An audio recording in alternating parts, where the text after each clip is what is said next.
Welcome to Kenton's videos. Enjoy the video. You start by picking a high-resolution image and placing it where Windows expects it, usually the Pictures folder, because Windows will scale less when source size is adequate. Once done, right-click the desktop and open Personalize, then Background. This step directs Windows to the File and Display options.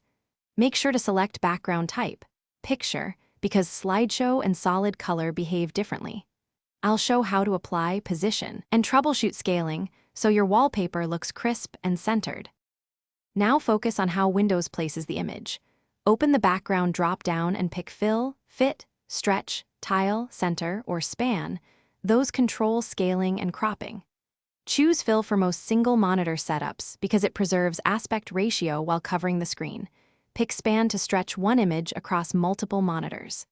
If the image appears blurry, check the file resolution and replace it with a higher resolution copy. Make adjustments and preview immediately so you can see crop points and composition before moving on. Finish by applying the chosen options and closing Personalize. Windows usually saves settings automatically, but verify by locking and unlocking the screen. If the wallpaper reverts or doesn't stick, check OneDrive or Sync settings that may override desktop and exit any third-party customization apps. For persistent scaling or blurring, update your display drivers and confirm DPI scaling under Display Settings. Mismatched DPI can force Windows to resample images. If problems continue, replace the image with a known good high-res file.